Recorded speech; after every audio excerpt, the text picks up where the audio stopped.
tenemos la sala llena. Para la gente que quedan atrás, hay un par de sitios allí y allá. Sean bienvenidos y bienvenidas. Mi nombre es Mathieu de Stroper. Trabajo en la Cruz Roja y soy el coordinador para temas de anticipación para las Américas, para la Cruz Roja. En esta sesión estamos focalizando en communicating risks, comunicando riesgos, con mucho enfoque en evidencias, en tomar en serio, dar valor a la información de riesgo para la toma de decisión, para llegar a mecanismos humanitarios o mecanismos de gestión de riesgos en nuestra región más eficaces, más efectivos, mejor informados. ¿Sí? Para eso he traído 6 personas sabios de la región, 6 búhos. Todavía no se dejan revelar, pero ya les invito a tomar sus celulares porque vamos a hacer algo un poquito más dinámico, ¿no? Ya pueden abrir la página de Menti, que si no me equivoco es menti.com. Les vamos a dar el número y vamos a ver cómo quién de ustedes son estos sabios, estos búhos, estas personas con reflexiones especiales de la región y qué nos pueden ir diciendo sobre el valor de información para la toma de decisión en gestión de riesgo y acción humanitaria.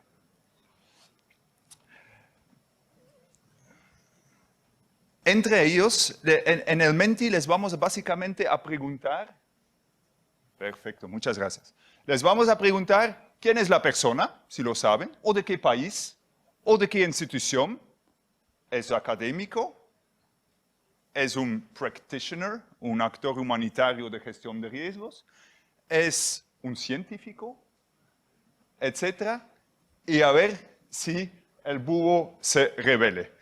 Estoy mirando un poco la parte, mis colegas técnicas para ver si me dan la presentación de Menti y sin further ado o sin más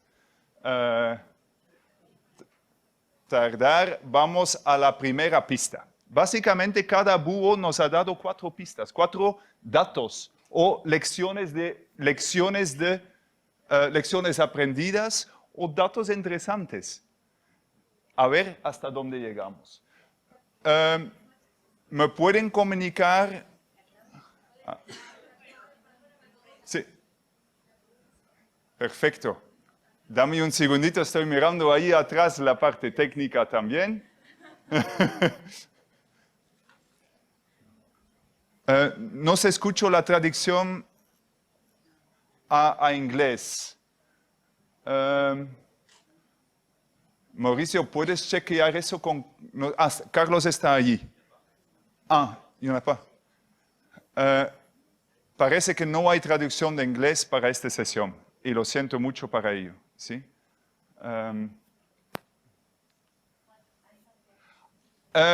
En el menti.com ponen el código 466-77119. 466-77119.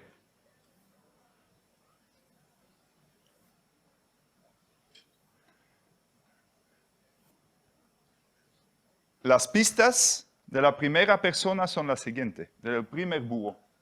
A ver si nos lo ayuden a proyectarlo. Y vamos a ver si a la vez se puede ir revelando quién son. Allí vamos, ya. Estamos hablando mucho sobre nuevas tecnologías, sobre el valor de buenos sistemas de información. Yo voy a ver cómo van bien con este tema y ustedes con nosotros, ¿no? Mira, Búho 1 nos dice la articulación sostenida con los tomadores de decisión es fundamental para garantizar que la información que reciben resulte útil y oportuna para la implementación de acciones anticipatorias. Interesante. Recibimos segunda pista de nuestro búho.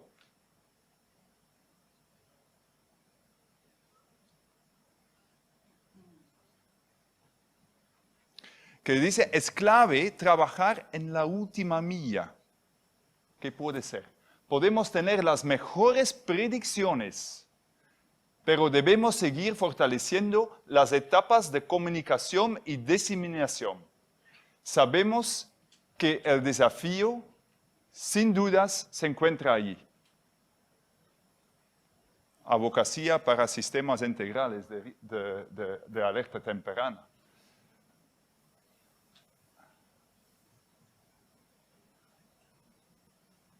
Si ustedes se marean, yo me mareo con ustedes.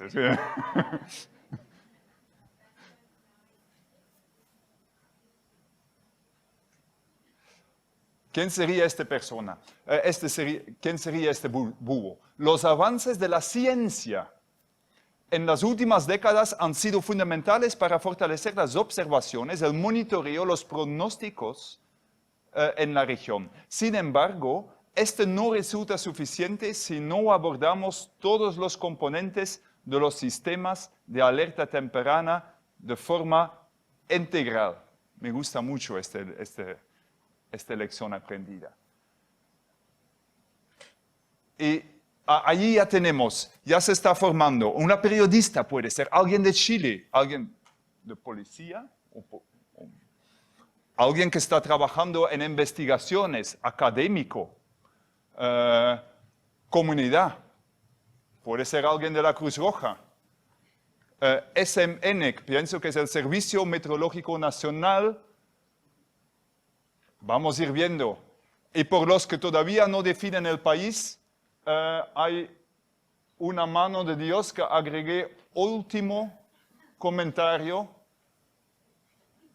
última pista, para acercarnos a quién es el búho. Nos mareamos. Y el último comentario, la copa es nuestra. Bueno, básicamente, señores y señoras, les voy a presentar a Claudia Compatella, del Servicio Meteorológico Nacional de Argentina. Welcome, Claudia. Toma asiento, Claudia. Y Claudia también es profesora en la Universidad de Buenos Aires y está aquí con ambos gorras. Vamos al segundo búho. A ver si lo acerca más rápido. Y este búho es un poco más práctico, poético, nos ha traído lecciones aprendidas de la vida. A ver, vamos a búho 2. Si no puedo medirlo, no puedo gestionarlo. Lo intenté con la felicidad y el amor. Segunda cosa que nos ha dejado este búho. Visitando una familia campesina en Guatemala, me invitaron a comer. El hombre y yo nos comimos el pollo, el hijo mayor el elote y las papas, y la mujer y las niñas caldo con tortillas. Estadísticamente, habíamos tomado todos caldo con pollo. ¿Quién puede ser? ¿Quién puede ser? Incluyen sus... ¿De qué organización? De México, tal vez. ¿De qué organización? ¿Qué persona? Un político. Sería buena historia de vender también. De Colombia, tal vez. Vamos al último. A la última pista. Y dice, si me ayuden un poco con la técnica, ahí, pista número 3. Pista número 3, que el búho se revele. Uy.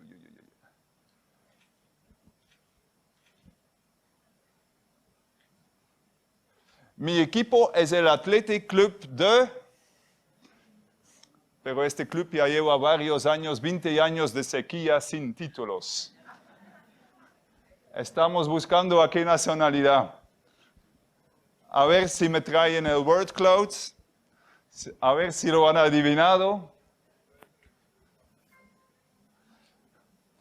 Cruz Roja, España.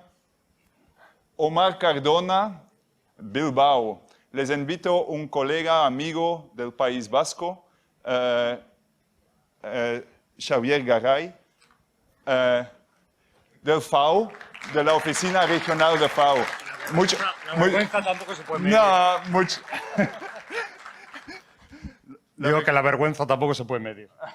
Pero bueno, gracias por compartir tus lecciones de vida. Tercer búho. Y vamos a ir un poquito más rápido, a ver si me siguen con la técnica atrás. El tercer búho nos trae otras lecciones aprendidas un poquito más prácticas. Si no conoces, comprendes y comunicas el riesgo, no puedes tomar acción para salvar vidas y los medios de sustento. Uno de los principales, nuestro más rico café. Tenemos un país cafetelero aquí. Contar con información anticipada, interesado en anticipación, y conectando el saber tradicional con los sistemas técnicos locales permiten proteger vidas, bienes y medios de sustento en un país tan diverso como el mío. Y caminamos juntos con la Unidad Nacional de Gestión de Riesgos en nuestro país, enfrentando la inundación con las botas puestas y el espíritu voluntario. ¿Quién puede ser la persona, el país, la organización? Veo Colombia, veo Cruz Roja, veo Academia, veo Brasil, veo ingeniería. Señores y señoras, les estoy presentando a Sonia Paz, de la Cruz Roja colombiana. Buenos días, Sonia. Sonia es la gestora de reducción de riesgos en la Cruz Roja colombiana. La cuarta persona, y nunca menos importante, también nos trajo algunas visiones y lecciones aprendidas, cosas que se destacan en su trabajo diario. Contamos con una variedad de herramientas que ayuden el monitoreo, análisis de la situación de emergencias, que permite la toma de decisiones eficaz y eficiente para reducir el riesgo. Exactamente lo que queremos sacar de este encuentro. Tienen una plataforma de información, porque nuestra plataforma de información y coordinación promueve la comunicación estratégica desde la visión de gestión integral de riesgo, identificando el impacto y extensión del virus, en este caso, por medio de un sistema de información geográfico SIG. Y promovemos acciones desde el inicio de una emergencia, creando planificaciones regionales en prevención y respuesta, así como para incentivar una recuperación pronta y sostenible. Does it ring a bell? Vamos a ir a ver. Estamos en Guatemala. Alguien mencione Juan Basso y Cruz Roja. Atención a emergencias. Parecen bomberos, dice alguien, pero bueno, bomberos que trabajan mucho en temas de anticipación y gestión. Centro de operaciones, que vemos más. Guatemala, ahí nos estamos acercando. El tema de GIS, bueno, incluye diferentes perspectivas y pienso que todos muy importantes para la región. Les voy a presentar a Claudia Herrera, la secretaria ejecutiva de CEPREDENAC. Hola, Claudia. Hola, muchas gracias. Bueno, importante que no nos reconocieron, entonces es una oportunidad para socializar lo que tenemos en la plataforma. Un gusto estar con ustedes. Muchas gracias, Claudia. Y el último, tengo 2 búhos más, pero el último word cloud que vamos a poner viene de búho número 5. Y a ver.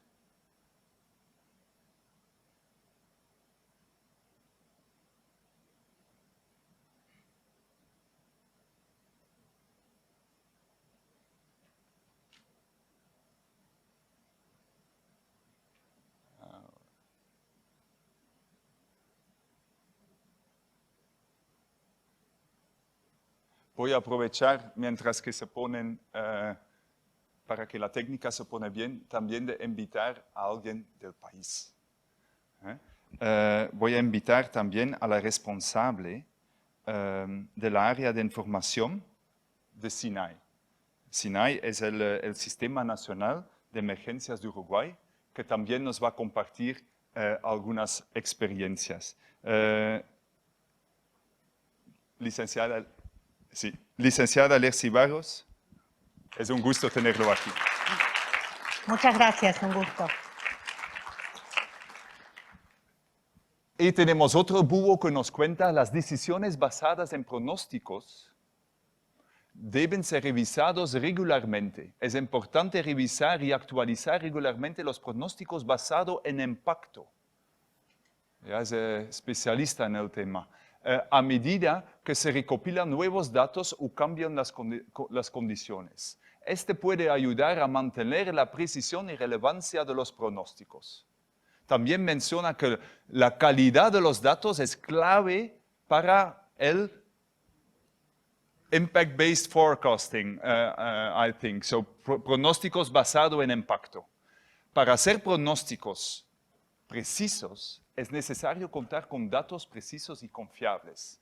Si los datos son incompletos, imprecisos o sesgados, los pronósticos basados en impacto pueden perder la credibilidad. Y para eso estamos aquí, ¿no? Para trabajar con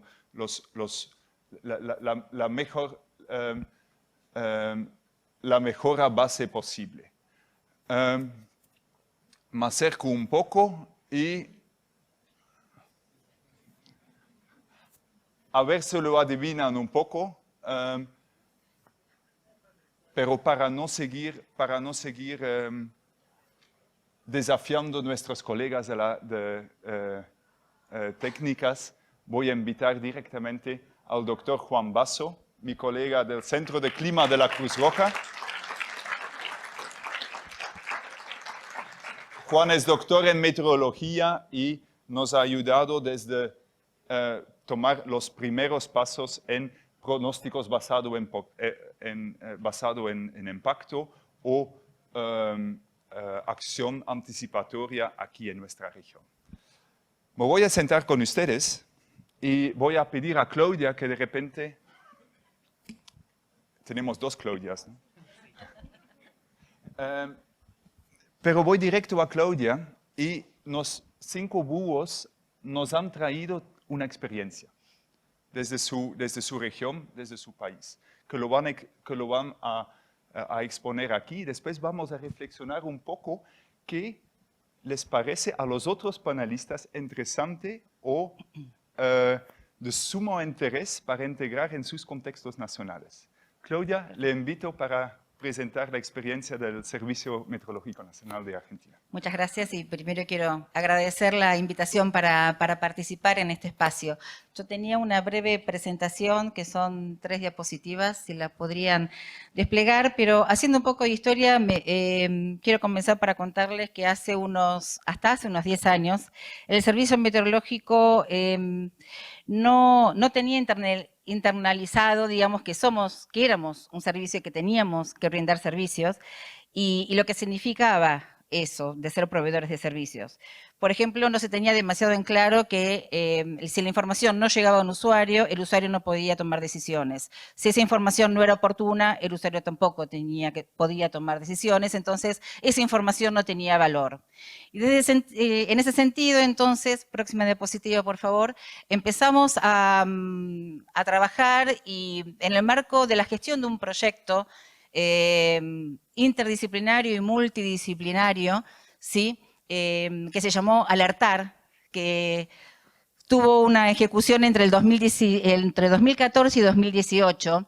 Ese proyecto Alertar fue interinstitucional con 2 organismos de ciencia y técnica, como el Servicio Meteorológico Nacional y el Instituto Nacional del Agua, y se sumó el ámbito científico académico. Entonces, ¿cuál fue el objetivo de este proyecto? Mejorar el pronóstico de tormentas en Argentina, y en especial ese es un proyecto, digamos, es una meta a mediano o largo plazo, ¿sí? Y este proyecto dije que tuvo integrantes multidisciplinarios porque se sumaron a ese proyecto profesionales de las ciencias sociales. Y en particular en un grupo de trabajo, que fue en el grupo 1, en el cual me tocó participar, por suerte, se generaron lo que en imitación o simulando o queriendo repetir lo que tiene implementado el Servicio Meteorológico de los Estados Unidos, que son las mesas de pruebas. Generamos mesas de pruebas en las cuales convergieron desarrolladores del servicio meteorológico, los pronosticadores encargados de emitir los alertas y los tomadores de decisión, en este caso los gestores de riesgo a nivel local, que tenían que interpretar esos alertas y tomar decisiones. En esa época, la diapositiva anterior, por favor. En esa época, el Servicio Meteorológico Nacional emitía alertas en formato texto, según aparece ahí a la izquierda, y ese es un ejemplo de una alerta de una mesa de pruebas, y a la derecha tenemos 3 gráficos generados por 3 grupos de personas, ¿sí?, interpretando la misma alerta. Quedaba claro, nosotros ya éramos conscientes de que el sistema de alerta no era oportuno, o sea, quizás oportuno sí porque llegaba a tiempo, pero no tenía valor porque no se podían tomar decisiones en base a esa forma de transmitirlo, de comunicar y de difundir los alertas, ya que los tomadores de decisión interpretaban cosas diferentes con un mismo alerta en formato gráfico. Entonces, si bien, y ahí, digamos, en todo ese proceso, esos 4 años, que fue el transcurso de Alertar, tomamos real conciencia de la importancia de la inclusión de las ciencias sociales que funcionaron como puente, como enlace entre los técnicos y los usuarios y el tomador de decisión. Y en ese sentido, en el Servicio Meteorológico Nacional, entonces a inicios del año 2016, integra en su staff a la primer persona, ¿sí?, profesional de las ciencias sociales, la suma a su staff. Y ahí nace el área que hoy se denomina Meteorología y Sociedad.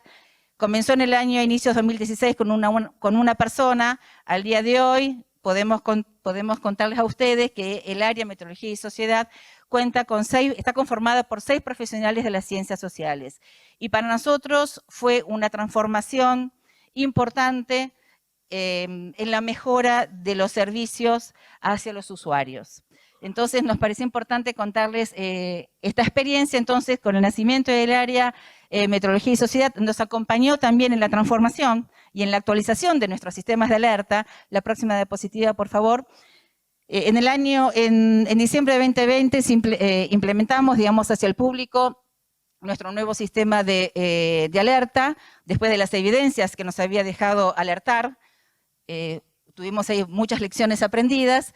Entonces, diseñamos este nuevo sistema de alerta que nos llevó más de 2 años de arduo trabajo y gracias a la inclusión del área de meteorología y sociedad le pudimos dar un enfoque integral. De hecho, hicimos encuestas, por ejemplo, para elegir qué iconografía era la más apropiada, sobre todo para nieve, que se confundía a veces el icono de nieve con el de granizo, o el viento sonda, que es un viento característico en nuestra región, que no tenía un icono internacional.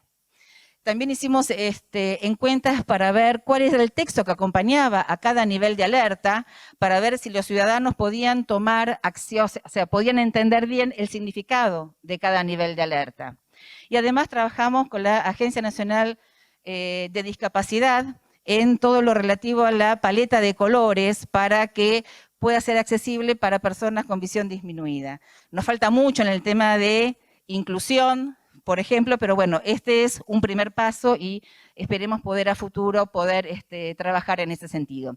Y les quería contar también, entonces, nuestro sistema de alerta parte de la alerta inmediata, que es una alerta que se emite en zonas cubiertas por radar meteorológico en Argentina, que tiene un tiempo de validez de 1 hora hasta las próximas 3 horas.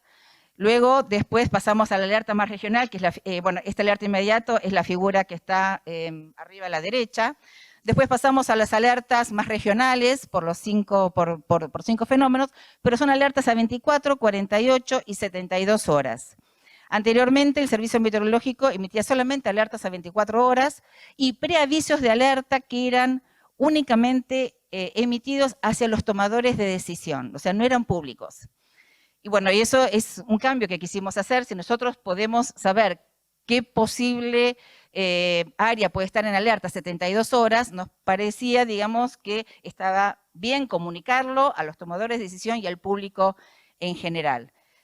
Entonces, bueno, esto fue un gran paso para nosotros, esta modificación, este cambio en nuestro sistema de alerta. Evidentemente, estamos trabajando en la mejora continua de este sistema de alerta. El año pasado implementamos en nuestra página web una encuesta que fue respondida por 8.000 personas. Entonces, bueno, ya estuvimos trabajando bastante en la elaboración de los resultados de la encuesta para después eso volcarlo en la medida de lo posible en la mejora de este sistema. Y por último también para pensar en esto, ¿no?, de incorporar al usuario o al destinatario final ya desde el inicio de los proyectos. Quería contarles que desde el año 2022 se lanzó el proyecto Prevenir, que es financiado por JICA, por la Agencia de Cooperación del Japón, que es un proyecto que está orientado para la generación de pronósticos hidrometeorológicos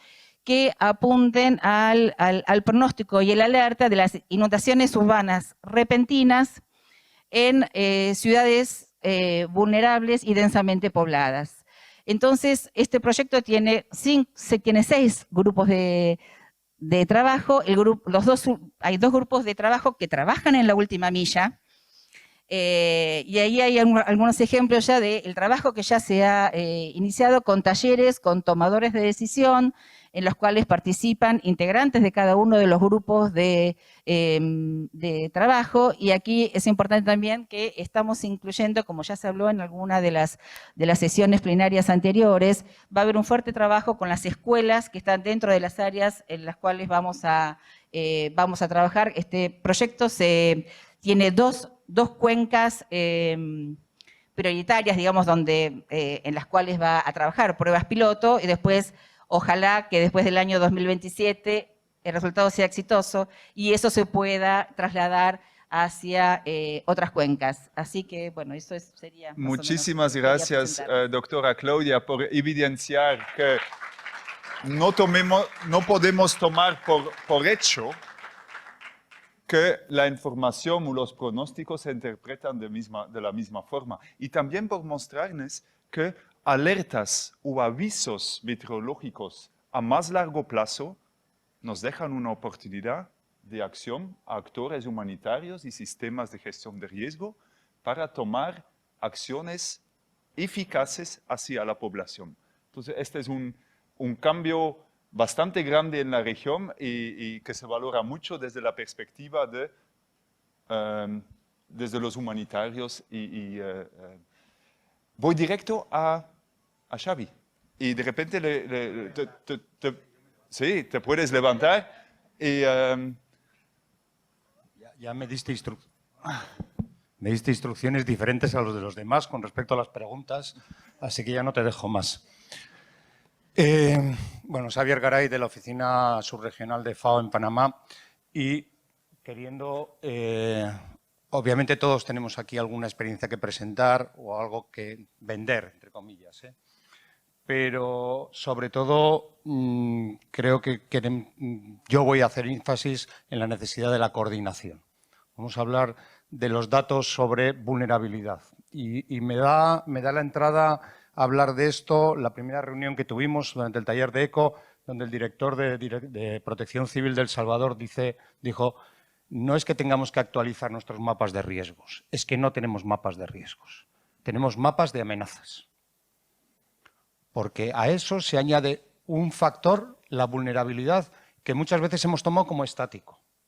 Son comunidades vulnerables, producto de un censo que se hizo en un momento determinado, una priorización de municipios.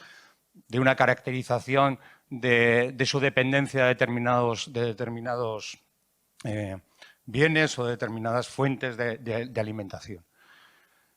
Y ahí nos estamos dando cuenta en los últimos años que había una debilidad. Primero, teníamos una priorización de amenazas, porque hay que priorizar. Todos sabemos que nuestro trabajo va de simplificar y priorizar. Teníamos que priorizar una serie de amenazas y nos hemos quedado con las llamativas, con las fuertes, los huracanes, los terremotos, los incendios. Se va ampliando el catálogo. Y estos 3 últimos años hemos aprendido que había otras amenazas que no teníamos catalogadas y que han ido limando la vulnerabilidad, la seguridad alimentaria de estas poblaciones. Y ahora mismo fundamentalmente estoy hablando del área en donde yo trabajo, que es Centroamérica, algunas de las islas del Caribe y México. FAO ha presentado, y os voy a presentar la herramienta, o ha desarrollado una herramienta que se llama el monitoreo de datos en emergencia. ¿Por qué necesitamos datos? ¿Necesitamos datos de cuándo? ¿Cuántas veces necesitamos datos? Pues desde nuestro punto de vista necesitamos datos continuos que nos permitan trazar proyecciones, que nos permitan trazar tendencias hacia dónde va la gente. ¿Va mejor? ¿Va peor? ¿Qué impacto están teniendo las políticas públicas? ¿Qué impacto están teniendo nuestras intervenciones? Empezamos aquí, empezamos allá.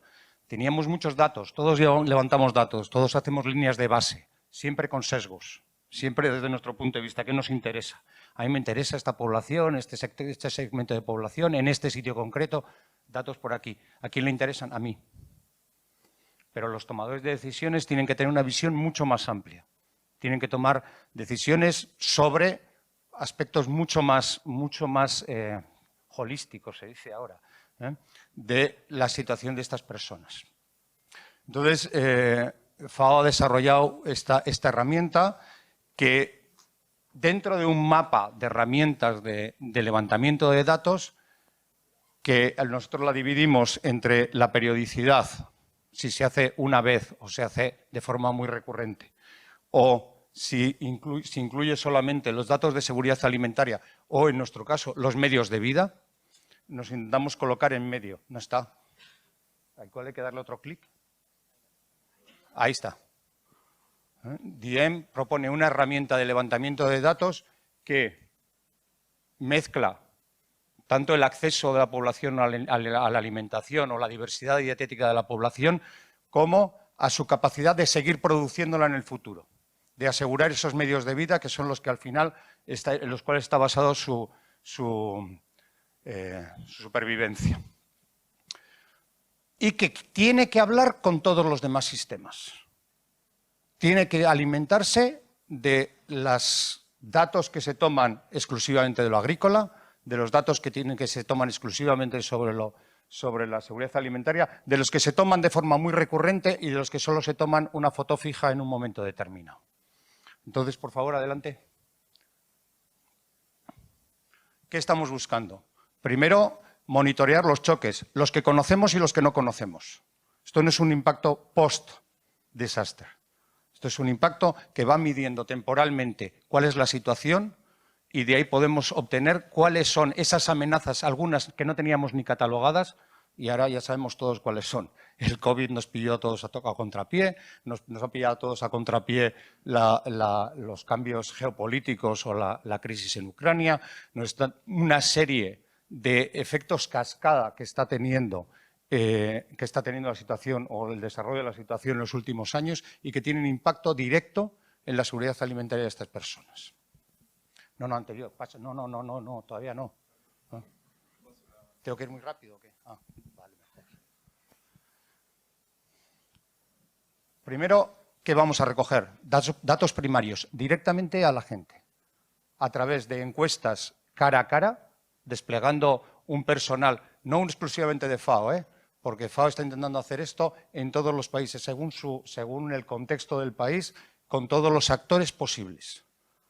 Siempre con participación de los gobiernos, pero que se implementa pues, a través, como llama Matthew muchas veces, de la marea roja, lanzamos a los voluntarios de Cruz Roja, o al personal de otras organizaciones, organizaciones nacionales, organizaciones internacionales que tienen presencia en el terreno y que son ellos los que desarrollan y recogen esta información a través de una herramienta que tampoco es fija, que aunque tiene una serie de valores que son inmutables porque esta herramienta es una herramienta global, añade información que los tomadores de decisiones van a necesitar.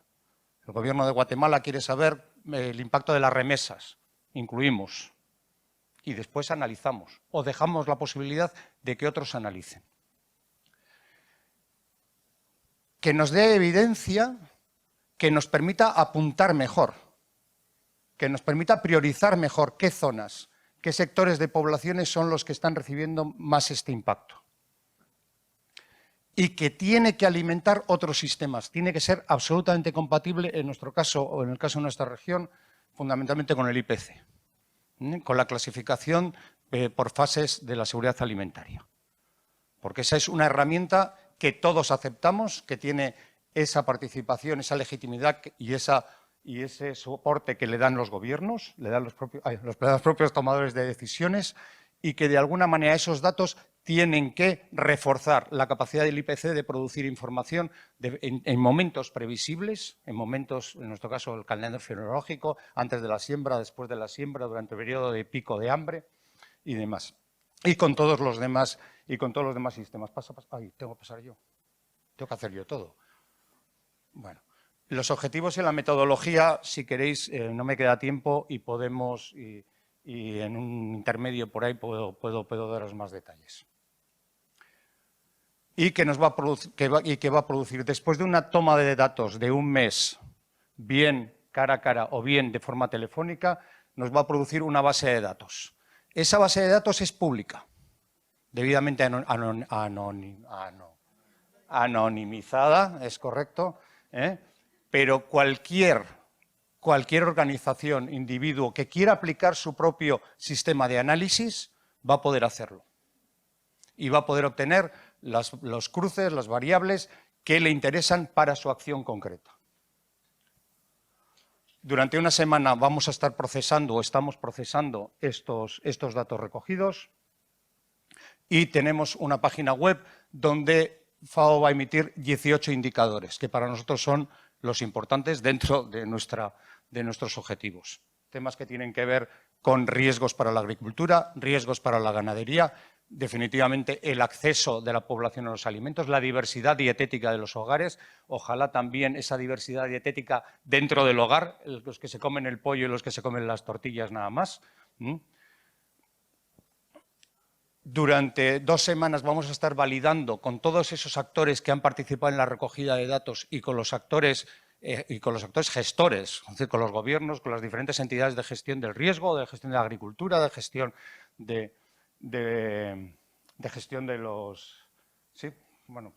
la protección social.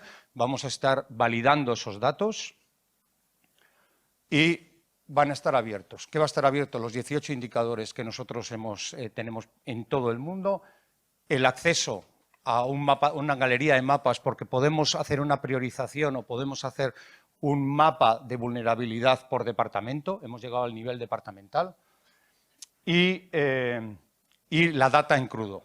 La data en crudo, que una vez uno se registra a la plataforma, simplemente accede, le cae el documento Excel y ahí puede hacer todos los cruces y aplicar la herramienta que quieran usar. De ahí va a salir un brief de país, una serie de findings, los 5 o 6 findings más importantes que FAO quiere recalcar y las recomendaciones que quiere hacer dentro de nuestro sector, dentro de nuestro mandato. Una presentación a nivel nacional de esos resultados y un reporte de país y un reporte de comparación del país con respecto a otros países dentro de la región. Ahora mismo, y termino, Diem este año, empezó el año pasado, hemos hecho 2 tomas de datos en Guatemala, aproximadamente 6.000 hogares. Hemos hecho una toma de datos en El Salvador, aproximadamente 4.500 creo que son, y una toma de datos en Honduras de 5.700.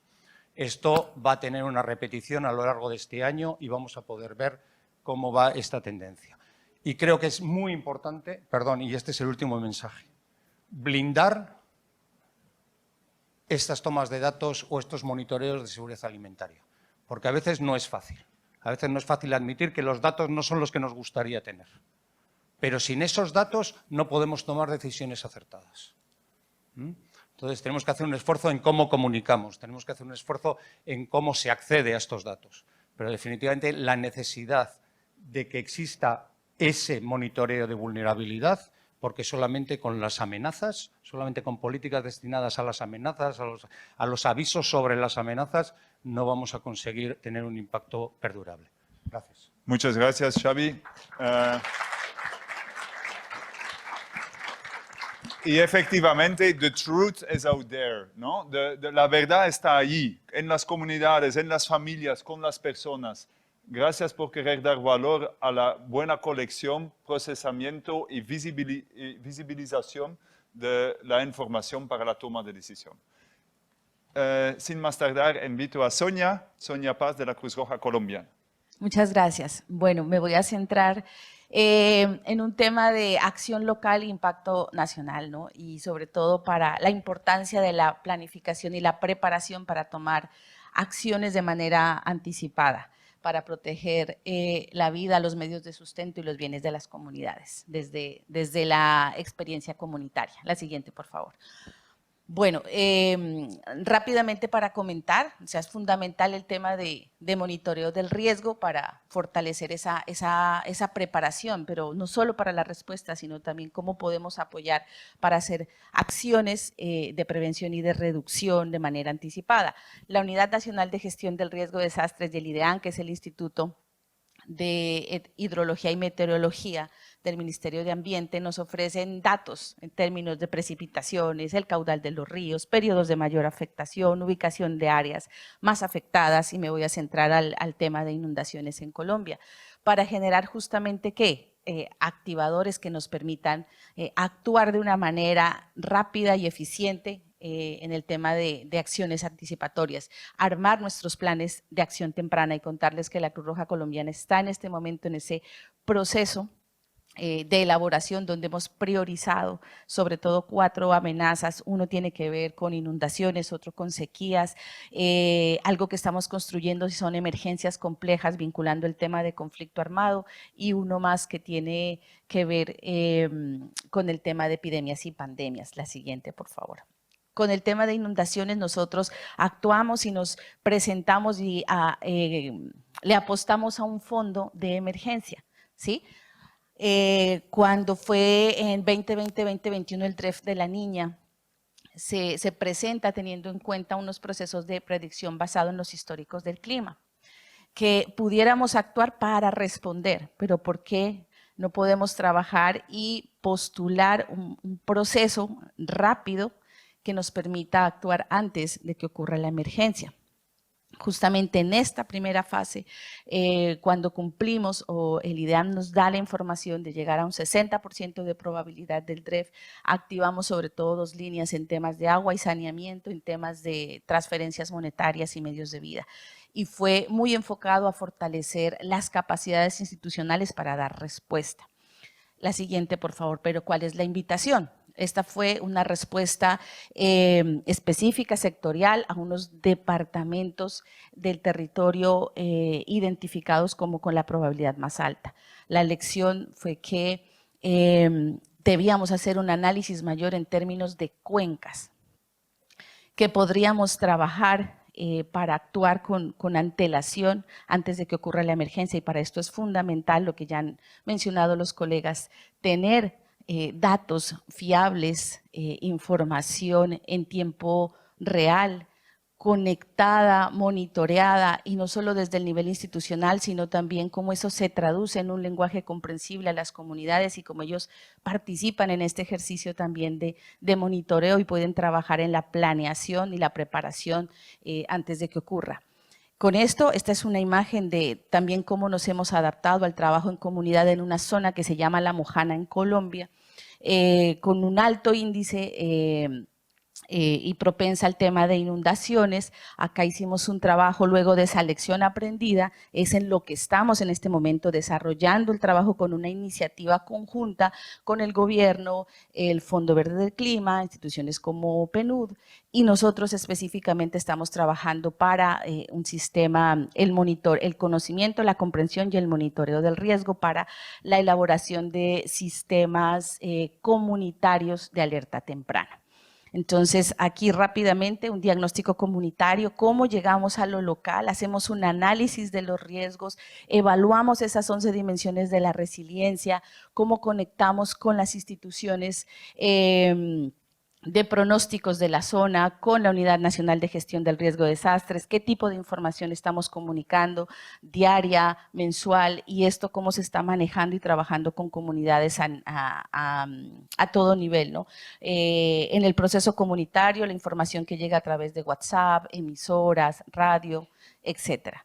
Entonces, es el tema de poder coordinar este ejercicio donde nosotros hablamos de la necesidad y la importancia de poder realizar diagnósticos comunitarios participativos, que se hablen justamente el tema de lo tradicional, las prácticas culturales con estos datos científicos fiables, y creo que la invitación y el desafío para todas las organizaciones que estamos en territorio es poder hacer un buen análisis con la información técnica, cultural, precisando también el tema de la incertidumbre con pronósticos, el cambio climático, escenarios multiamenaza. En el caso de Colombia, además de lo que les menciono, es también poder determinar temas como conflicto armado, como movilidad humana, que están haciendo presencia y que tienen que conectarse para hacer este tipo de análisis y poder actuar de manera rápida, a tiempo y oportuna con datos fiables. Muchísimas gracias, Sonia.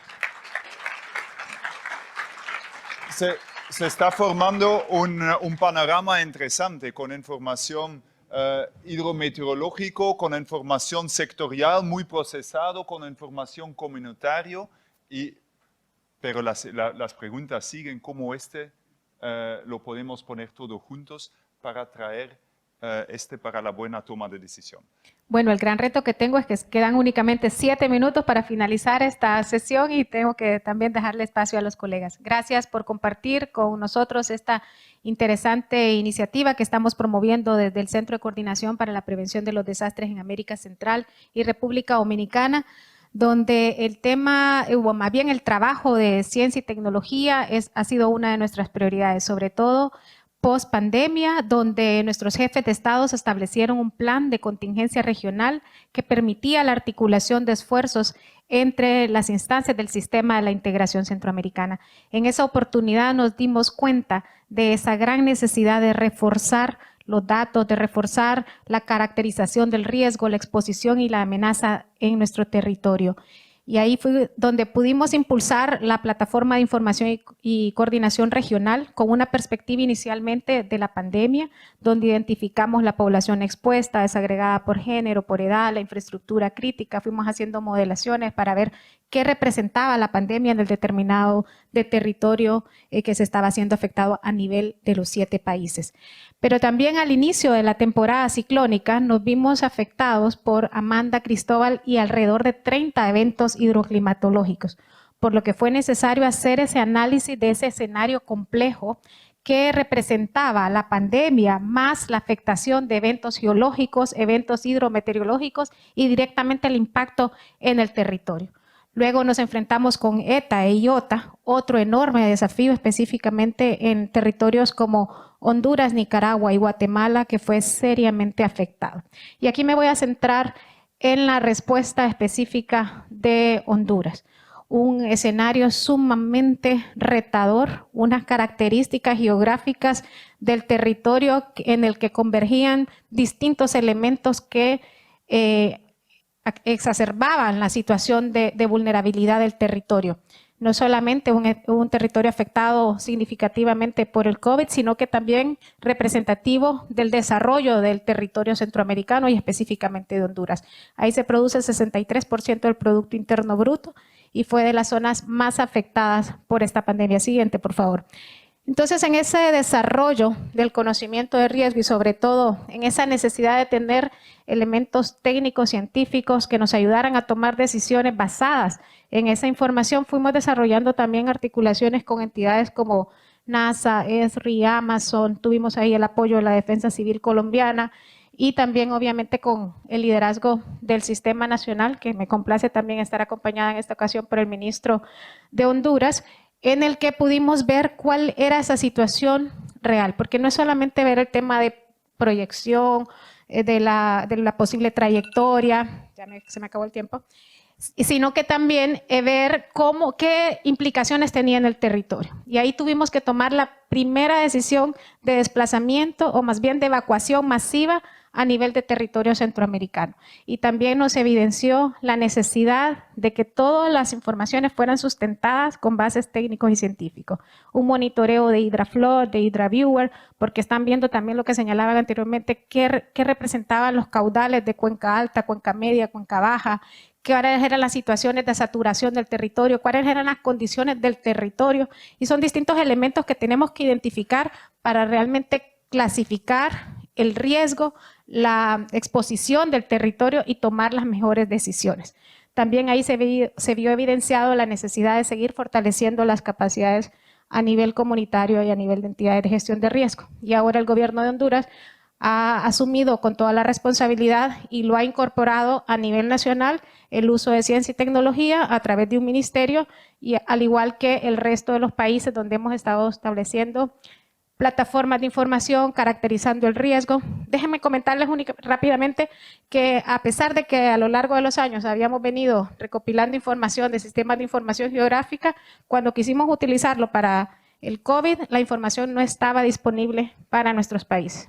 Estaba siendo cooptada, pudiésemos decir, por empresas consultoras, por entidades, y no era de utilidad, a pesar que nuestras instituciones habían sido las que las habían proveído. Y es por eso que creamos esta plataforma de información, porque la información debe ser accesible, debe ser conocida y sobre todo los gobiernos locales, las comunidades deben de conocer cuál es su exposición a riesgo. Y es por eso que esta articulación que tenemos con Anticipation Hub es sumamente relevante y prioritaria para alertar adecuadamente la información.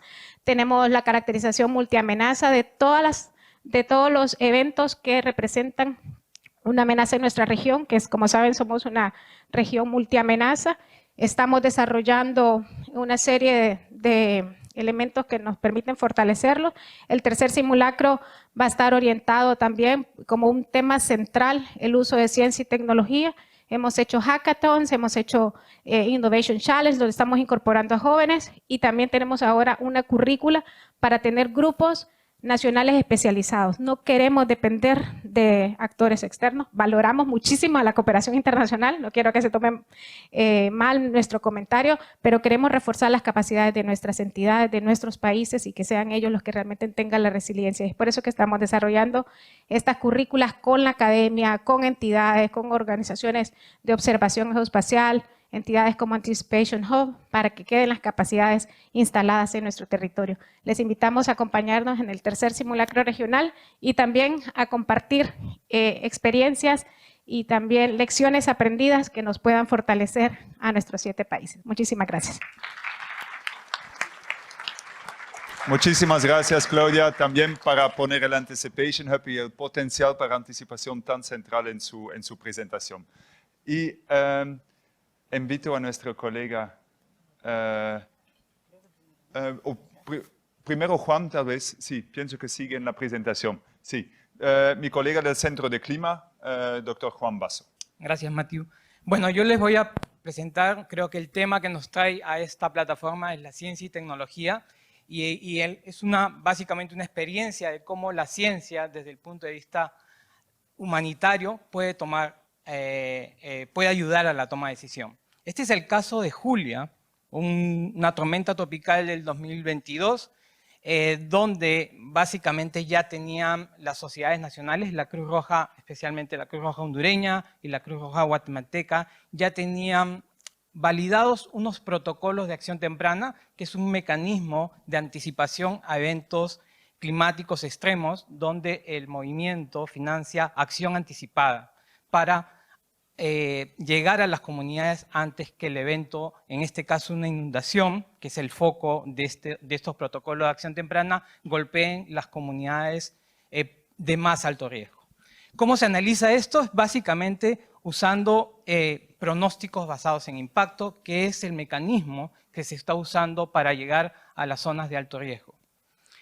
Vimos la amenaza, los modelos nos dan alguna proyección de las trayectorias del huracán, porque al final Julia se convirtió en huracán categoría 1 antes de llegar a continente, y el segundo activador o los activadores que teníamos era primero una trayectoria de un ciclón tropical que podría llegar a continente, y el segundo es qué impacto podría llegar a las comunidades, y ese impacto estaba reflejado en las inundaciones.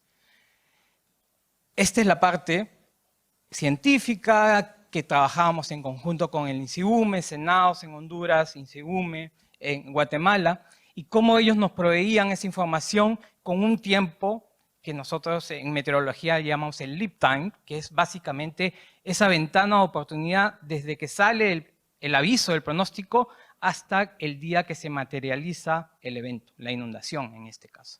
Esa ventana de oportunidad es justamente los días o las horas, dependiendo de la amenaza, donde las sociedades nacionales, nuestros voluntarios de la Cruz Roja llegan a las comunidades a hacer la acción anticipada para minimizar al menos el impacto a las regiones o las zonas afectadas.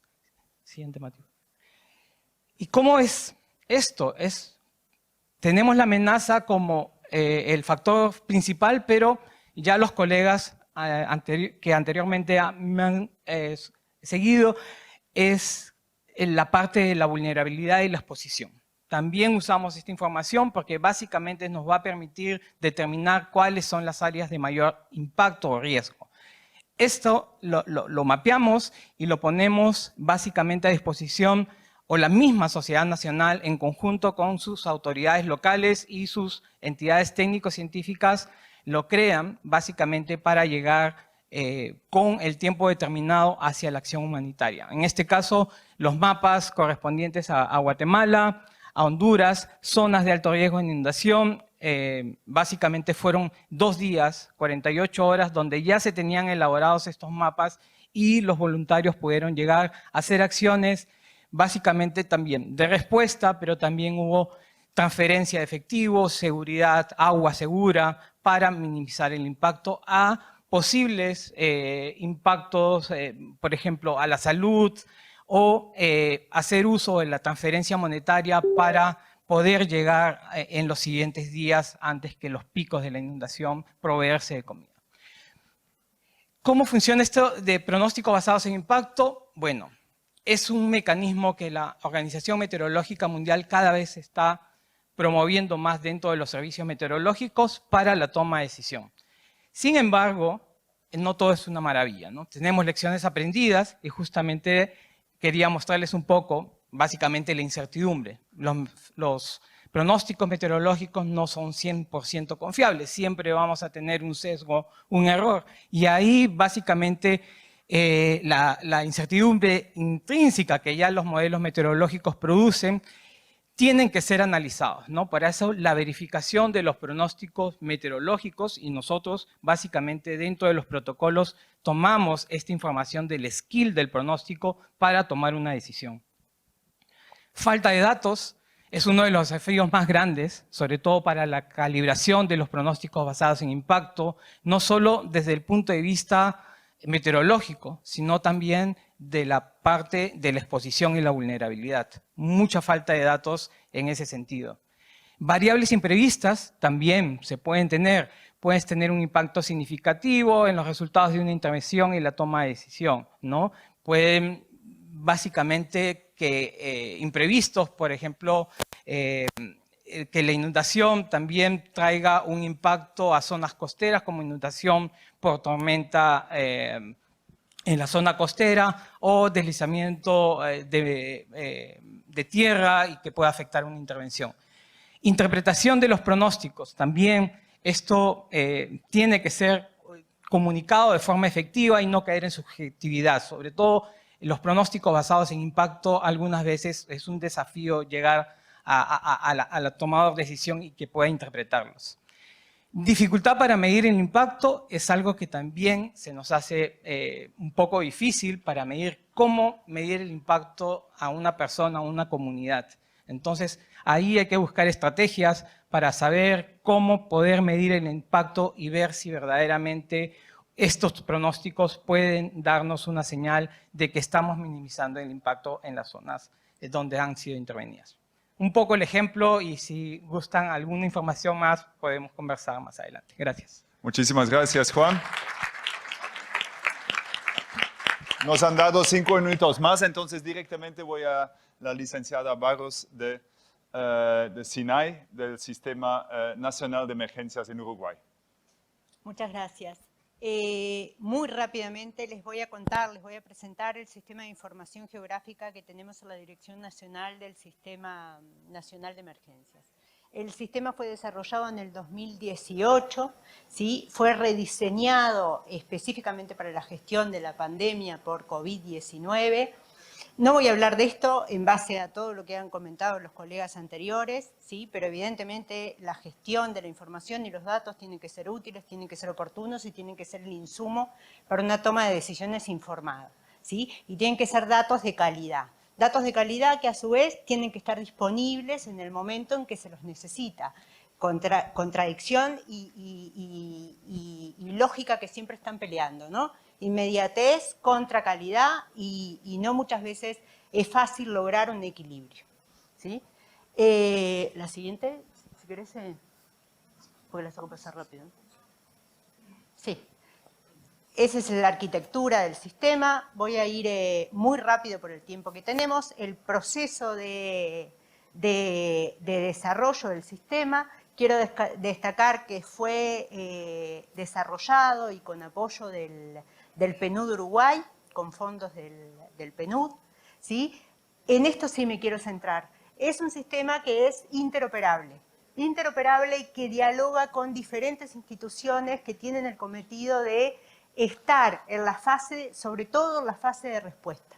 Entonces, el sistema dialoga con, por ejemplo, la Dirección Nacional de Identificación Civil.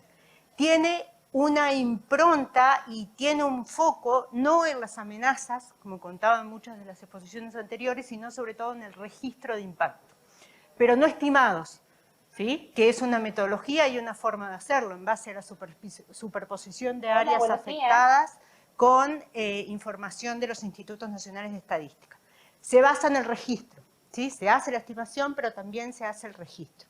¿Cuál es la fortaleza? Que tiene la identificación y los datos certeros de las personas afectadas a través de la recopilación, el diálogo con los sistemas de información de otras instituciones. Entonces, uno digita el documento de identidad de una persona afectada y automáticamente el sistema trae el nombre, la fecha de nacimiento, el sexo biológico y la residencia. ¿Qué nos permite esto? Minimizar tiempo, ¿no? El tiempo en el registro es fundamental en momentos donde se requiere y el tiempo vale oro, ¿sí? ¿Qué permite? Tener información muy desagregada. Tú decías hoy, información desanonimizada, sí, pero eso para reportar, para entregar, pero la captura justamente es esencial tener la información lo más desagregada posible. Entonces, por ejemplo, uno quiere tener tramos etarios y se construyen los tramos etarios que quiera, porque lo que tenemos es la fecha de nacimiento. Digo, me interesa rescatar especialmente esto por la metodología que tiene atrás y la importancia y lo que permite recabar los datos de esta manera y no, por ejemplo, eso, con tramos etarios que luego no se puede desagregar, ¿sí? Entonces, se desagregan y cargan los datos más desagregados posibles y luego se trabaja en función de las necesidades. Tiene información del Ministerio de Desarrollo Social, nos permite conocer si las personas reciben o no transferencias, el núcleo familiar, si es que está actualizado, tenemos conexión con el Sistema de Gestión de Seguridad Pública del Ministerio del Interior, ¿sí? Dialoga con todos los sistemas con los que puede. Veo caras así. me imagino que todos acá sabremos todo lo que implica esa gestión y lograr esa interoperabilidad, ¿no? Pero es clave ¿para qué? Para no pisarnos y para no duplicar esfuerzos. Entonces, se releva en conjunto y todas las instituciones acceden a esa información, cada una en su cometido y para lo que se necesita. Licenciado Barros, perdón de interrumpir. Redondeo. Con estas palabras de conclusión pienso que tenemos que cerrar la Perfecto. sesión. Pienso que ha resumido bien, ha retomado algunos temas Perfecto. también de los otros colegas. Pienso que quiero agradecer mucho a los panelistas. Quiero agradecer a ustedes también por estar en esta sesión. Y pienso que con hay evidencia que todos tenemos un deber, una ambición profesional para convertir los datos y la evidencia en acción, de respuesta, de anticipación o de reducción de riesgos. Mucho les agradezco y otra vez gracias, licenciado Barros, también para cerrar esta sesión de muy buena forma. Muchas gracias.